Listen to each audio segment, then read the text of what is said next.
Today on Rufo and Lomez, I'll be conducting an exclusive interview with the Treasury Secretary of the United States, Scott Bessent, who's here in Minneapolis, Minnesota, to announce an all-government campaign to crack down on the Somali fraud rings.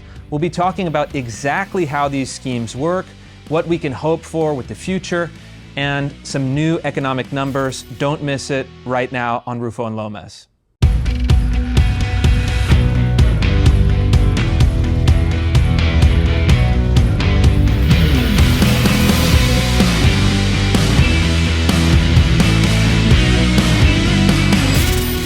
Look, we're here in the land of 10,000 lakes, now known as the land of 10,000 frauds, and we just hosted 10,000 lakes and one cesspool. And one cesspool, okay, so there's hope for the lakes. But tell us a little, just to begin, tell us a little bit about what you've uncovered about Somali fraud and some of the new policies that you've announced to try to combat it. So Chris, first, thanks for having me, and thanks for breaking this story, because it's clearly something that's been going on and suppressed for so long. And you could see that the people of Minnesota have been carrying this burden, and they almost seem relieved. But what we've found, two things, really three.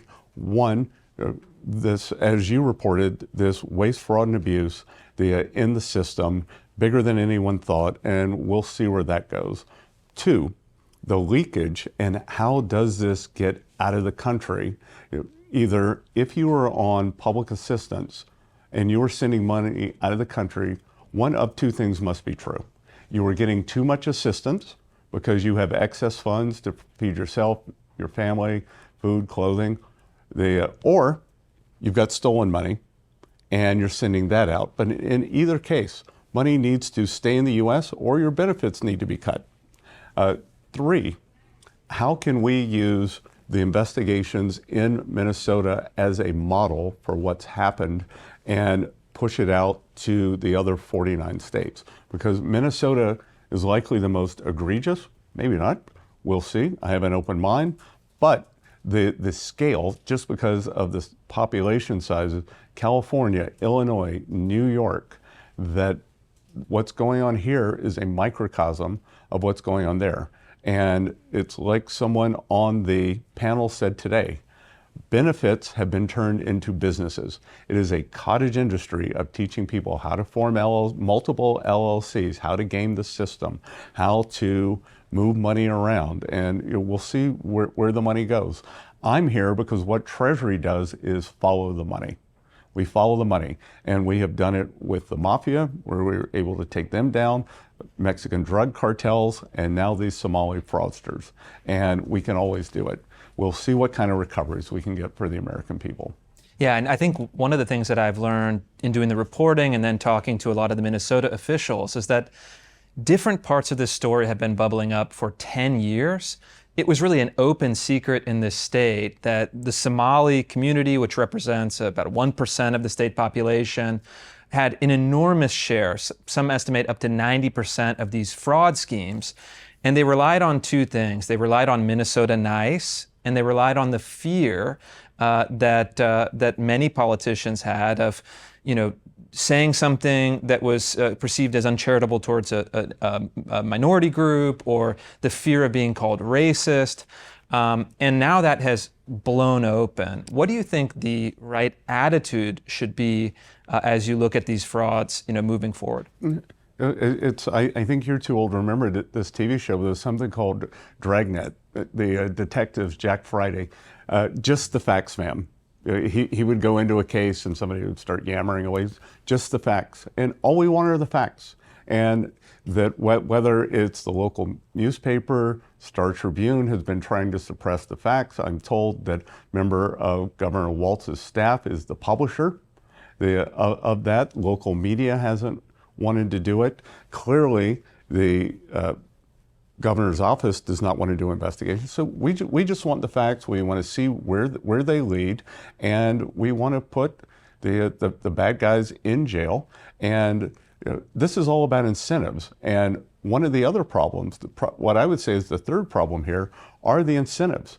You could steal hundreds of thousands, millions of dollars, and under the Minnesota laws, you might not even get jail time. You might get a series of paroles. So what's the incentive? Like, you just have a bad file down at the courthouse, but you got $10 million in the bank. There are plenty of people who would take that incentive all day. But I can tell you that we have the ability to bring in IRS enforcement, and they don't monkey around. So the incentive is going to be to stop this. That's right. And the story that I think is the next part of this story, everyone knows now Somali fraud. It's up into the billions of dollars. Some of it is going overseas, but the Minnesota Democrat political class, from the governor on down, appears to be, at a minimum, to have turned a blind eye. There are rumors circulating around this building right now that, in fact, some have been complicit in these schemes. Is that something your office is looking into, and what can you tell us about it? Again, that's part of following the money. There are evidently some disturbing tapes of A.G. Ellison in meetings with people who donated to him, them calling for political favors to stop the investigations. So we'll see. But again, I don't want to get out ahead of the investigations. It's going to be very methodical. And Chris, I can guarantee you, when the bear trap snaps, we're going to get these folks. And again, we're going to follow the money, whether it's over the two counties here, in Minneapolis, St. Paul's, or whether it's to East Africa. And there's tons of luxury properties, cars that have been bought over there. And how the hell did this happen? How did it happen? Like, President Trump is outraged. I'm outraged. The American people should be outraged. People of Minnesota, I'm glad that they kind of got their mojo back, because again, the American people are the most generous people in the world. You just can't take advantage of us. When immigrants come here, you got to learn which side of the road to drive on, customs and laws to follow, and that you cannot steal from the U.S. government the way you did from your government.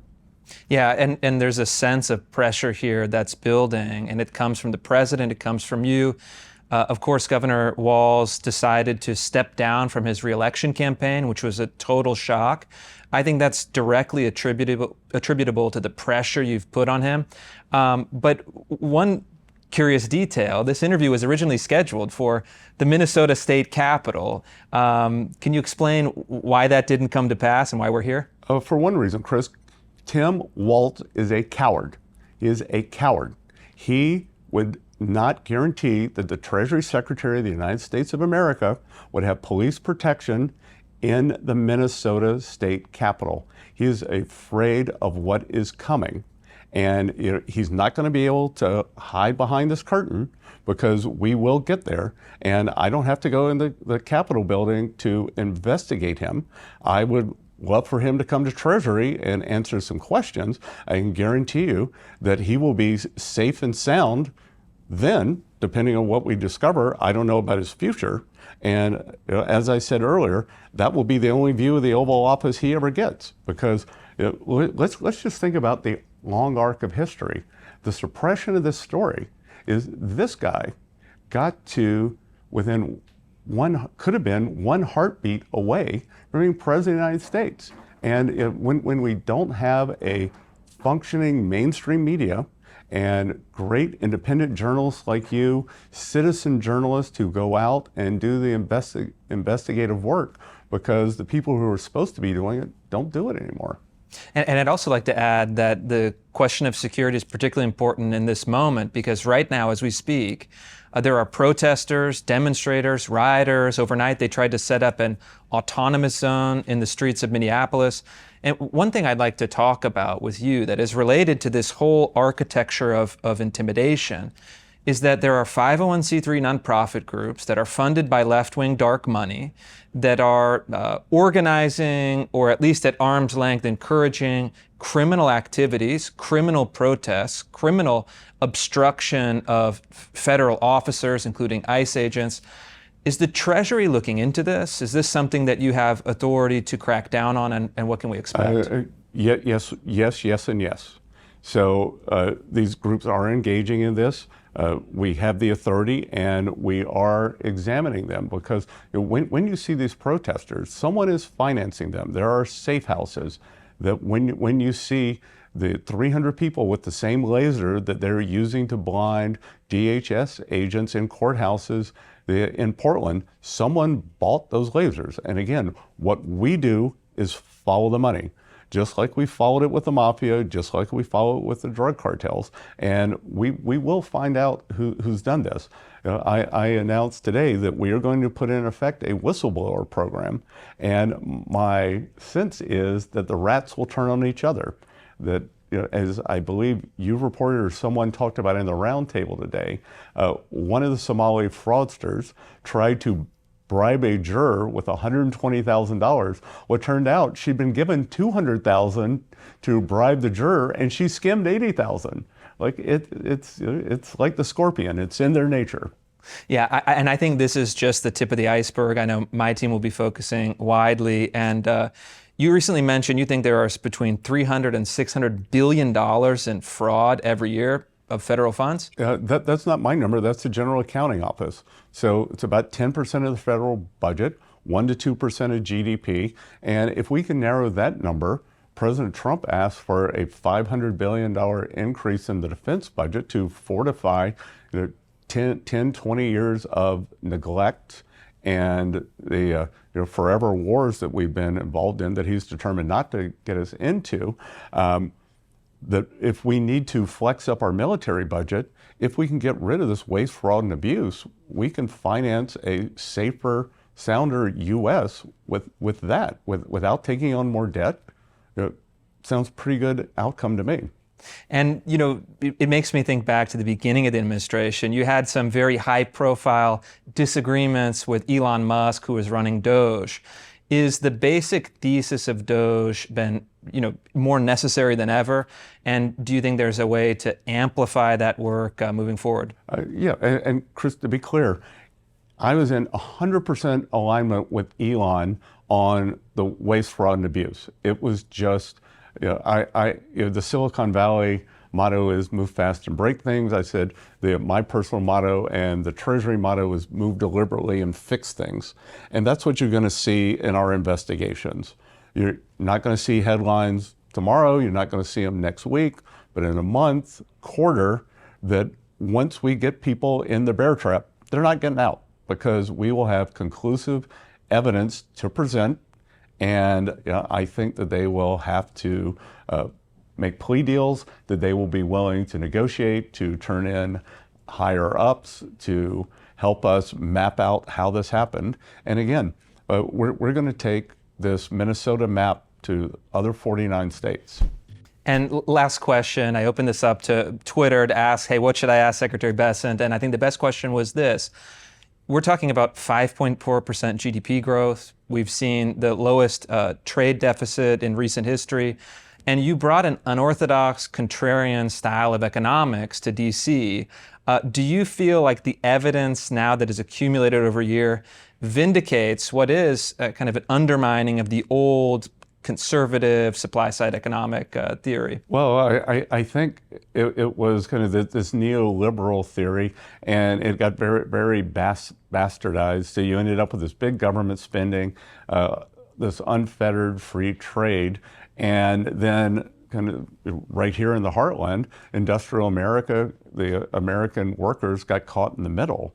And this is pro-worker, it's pro-American business, and it's going to be great for the economy because I was on Wall Street 35, 40 years, and we used to look at outbound trade, exports contributing to GDP in the 80s and 90s. And then the trade deficit got so big after the China shock in the 2000s that we kind of stopped looking at it. We got this big GDP number for the third quarter, and everyone's at shock that trade contributed for the first time in a long time. So we're seeing the big CapEx, big exports, and I think we're going to see big employment growth this year.